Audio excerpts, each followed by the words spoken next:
সব জায়গায় পরতে পরতে এই দেশের ছাত্ররা যে এই আন্দোলনগুলোকে নেতৃত্ব দিয়েছে, তারাই ছিল মূল শক্তি আমার অধিকার বাস্তবায়নে, আমার স্বাধীনতা অর্জনে।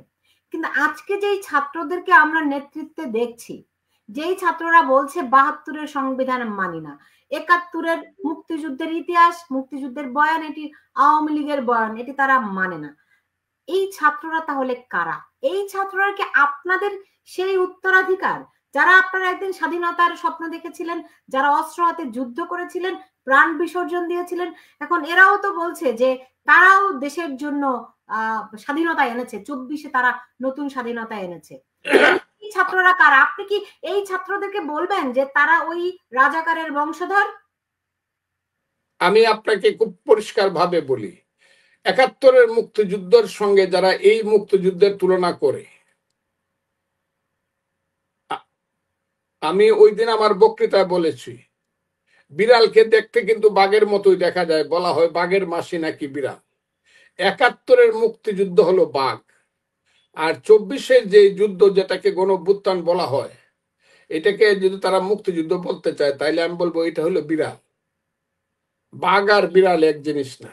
এক, ২ নম্বর হলো এরা কারা? যারা বলে যে ২৪ তারিখে তারা মুক্তিযুদ্ধ করেছে এবং সেই মুক্তিযুদ্ধের ভ্যানগার্ড ছিল ছাত্র শিবির। আমি বলবো ছি, আমি যদি জানতাম ছাত্র শিবির ওই ৫ই আগস্টের সংগ্রামের ভ্যানগার্ড, আমি যাইতাম কিনা ১০০০ বার চিন্তা করতাম। যদিও শেখ হাসিনার শাসন সম্পর্কে আমার সাংঘাতিক ধরনের তার শাসনকে উৎখাত করার জন্য আমার সাংঘাতিক প্রচেষ্টা ছিল, তারপরে শিবির যে আন্দোলনের ভ্যানগার্ড, এটাই যদি সত্য হয় তাহলে সেই আন্দোলনে আমি ছিলাম না, বাবা আমি নাই, বা যদি গিয়েও থাকি সেটা আমার ভুল হয়েছে বলে আমি মনে করব। সে আন্দোলনের ভ্যানগার্ড শিবির না, যারা বলতেছে তারাও না। সে আন্দোলনের ভ্যানগার্ড ছিল বাংলাদেশের জনগণ। হাজার হাজার লাখ লাখ মানুষ যারা এসেছে, তারা এরা না। তারা এসেছে একটা আমি কি বলবো, প্রতীকী একটা নেতৃত্বের মধ্যে দিয়ে। বলা হয়েছে ছাত্ররা নেতৃত্ব দিচ্ছে, কেউ দেখতে চায় নাই কোন ছাত্ররা নেতৃত্ব দিচ্ছে, শুধু জানছে ছাত্ররা ডাক দিয়েছে, লাখে লাখে মানুষ এসেছে। ওই যে ১৫ বছরের শেখ হাসিনার বিরুদ্ধে মানুষের যে সাংঘাতিক ধরনের রাগ, ঘৃণা, কারণ ৩টা ইলেকশন, ১৪ সন, ১৮ সন এবং ২৪ সন। ১৪ সনে শেখ হাসিনা বিনা ভোটে ক্ষমতায় গেল, ১৫৩টা সিট উনি নিজে নিয়ে নিলেন বিনা ভোটে। তারপরে ১৮ সনে দিনের ভোট রাতে করলেন, মানুষে বলে এটা নিশিরাতের ভোট হলো। তারপরে ২৪ সনে আমি আর ডামির ভোট হলো। এটাতে মানুষ এত বেশি রাগান্বিত ছিল, এত বেশি শপথে বলি আনছিল যে আজরাইল আসলেও শেখ হাসিনাকে আমরা তাড়াই দিব।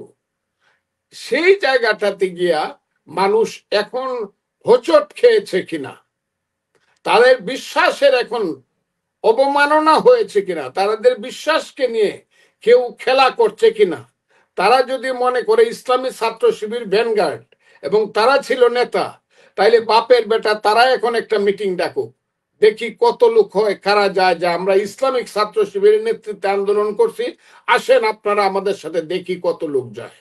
কাজে আমি মনে করি এখন তারা মানুষকে ধোঁকা দিচ্ছে। তারা আগে যে কথা বলে মানুষকে সাথে নিছিল, আর এখন যে কথা বলছে, দুইটার মধ্যে যোজন ফারাক। এবং দিনে যে কথা তারা বলছিল, রাতে তারা সেটা অস্বীকার করছে এবং তাদেরকে বলা হয় মুনাফেক। ওই দিন আমি একটা বিয়ের অনুষ্ঠানে গেছিলাম, একজন মৌলানা সাহেব আমাকে জিজ্ঞাসা করছে, তার বাড়ি সিলেট, ও বা ফজলু মিয়া, আপনারা যে কইলেন ৫ই আগস্ট বিপ্লব করছেন, ৫ই আগস্টে তো আপনারা এই কথা কইছেন না, দিনে রাইতে তো আপনারা এক কথা বলেন নাই, তো আপনারা তো মুনাফেক। ফ্যাসিস্ট বেশি খারাপ না মুনাফেক বেশি খারাপ ইসলামের দৃষ্টিতে?